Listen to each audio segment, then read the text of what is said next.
بھارتی army chief کے پاکستان کے خلاف بیان پر پاک فوج نے منہ توڑ جواب دے دیا۔ پاک فوج نے کہا ہے کہ بھارتی آرمی چیف کی طرف سے پاکستان کو دہشت گردی کا مرکز قرار دینا نہ صرف حقائق کے منافی ہے، بھارتی آرمی چیف کا بیان اپنے ملک کی ڈیفالٹ پوزیشن کے مردہ گھوڑے کو شکست دینے کی فضول مشق بھی ہے۔ یہ بھارت کی دھوکہ بازی کی اعلیٰ مثال ہے۔ ISPR کے مطابق بھارتی فوجی افسر پاکستان میں دہشت گردی کرتے ہوئے رنگے ہاتھوں گرفتار ہوئے۔ پاکستان پر ریاستی سرپرستی میں ہونے والی بربریت کے رد عمل کا الزام لگانا انتہائی دوگلے پن کا کلاسک معاملہ ہے۔ بھارت کا پروپیگنڈا کشمیریوں کے عزم کو کمزور نہیں کر سکتا۔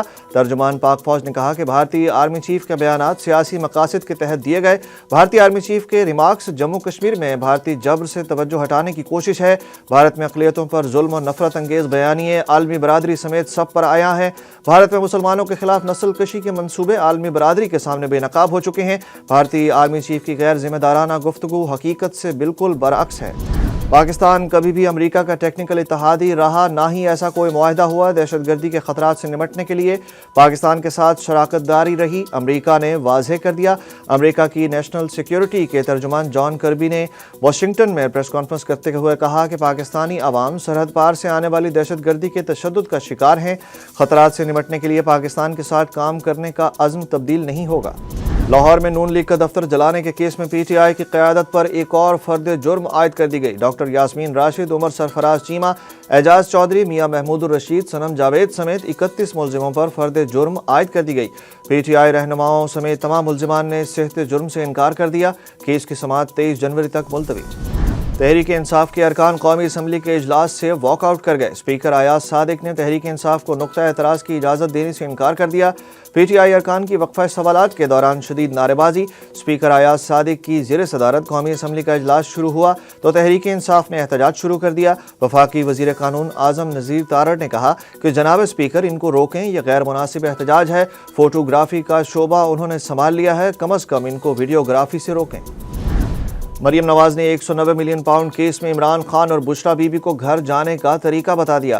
وزیر اعلیٰ پنجاب مریم نواز کہتی ہیں کہ 190 ملین پاؤنڈز کا کیس چل رہا ہے، اس کا فیصلہ آنے والا ہے۔ سوال یہ نہیں کہ یونیورسٹی کیوں بنائی، سوال یہ ہے کہ کیسے بنائی۔ سوال کا جواب دو اور گھر چلے جاؤ۔ سیالکوٹ میں تقریب سے خطاب کرتے ہوئے انہوں نے کہا کہ جب سے ہماری حکومت بنی ہے کئی مرتبہ پنجاب پر حملہ کیا گیا۔ آج کل بہت سے لوگ نوجوانوں کے ٹھیکیدار بنے ہوئے ہیں۔ ان لوگوں نے کہا کہ آگ لگا دو، توڑ پھوڑ کر دو، یہ باتیں ملک دشمن ہی کر سکتا ہے۔ اماراتی صدر اور وزیر اعلیٰ پنجاب مریم نواز کے خلاف سوشل میڈیا مہم پر عمران ریاض اور شہباز گل کے لیے مشکل بن گئی۔ AI سے تیار ہتک آمیز مواد شیئر کرنے پر عمران ریاض اور شہباز گل سمیت 5 افراد پر مقدمات درج کر لیے گئے۔ FIA حکام نے جلد گرفتاری کا عندیہ بھی دے دیا۔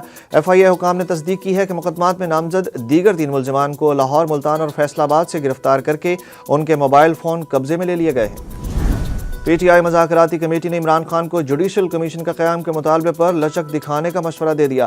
ذرائع نے اہم دعویٰ کر دیا۔ ذرائع کے مطابق سیاسی قیدیوں کی رہائی کی صورت میں بھی مذاکرات کا دور جاری رہنے کا امکان موجود ہے، جبکہ چیئرمین PTI بیرسٹر گوہر کا کہنا ہے کہ کل حکومت سے مذاکرات کے تیسرے سیشن میں ہم اپنے مطالبات تحریری طور پر جمع کرائیں گے۔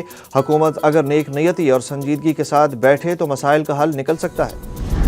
نو منتخب امریکی صدر ڈونلڈ ٹرمپ کی تقریب حلف برداری میں شرکت کا دعوت نامہ بلاول بھٹو زرداری کو موصول ہو گیا۔ ذرائع کے مطابق بلاول بھٹو زرداری آئندہ چند دنوں میں امریکہ روانہ ہوں گے۔ بلاول بھٹو واشنگٹن میں ڈونلڈ ٹرمپ کی تقریب حلف برداری اور دیگر تقاریب میں شرکت کریں گے۔ ذرائع کے مطابق بلاول بھٹو کو ذاتی حیثیت میں دعوت دی گئی ہے۔ وزیر اعلیٰ خیبر پختونخوا علی امین گنڈا پور کا army chief general Syed Asim Munir کی موجودگی میں وزیر اعظم شہباز شریف سے سخت گفتگو کا دعویٰ سامنے آ گیا۔ نجی ٹی وی پروگرام میں گفتگو کرتے ہوئے علی امین گنڈا پور کا کہنا تھا کہ وزیر اعظم نے 26 نومبر کا ذکر کیا اور کہا کہ یہ بات چلائی جا رہی ہے کہ لوگوں کو گولیاں ماری گئیں۔ اس پر میں نے ان سے بحث کی اور ہماری گفتگو سخت ہو گئی۔ گورنر کے دعوے پر میں نے انہیں کہا کہ اپنے اعداد و شمار درست کریں۔ وزیر اعلیٰ خیبر پختونخوا نے کہا کہ گورنر نے میری بات کا برا منایا اور کہا کہ میری باری پر آپ نہیں بول سکتے۔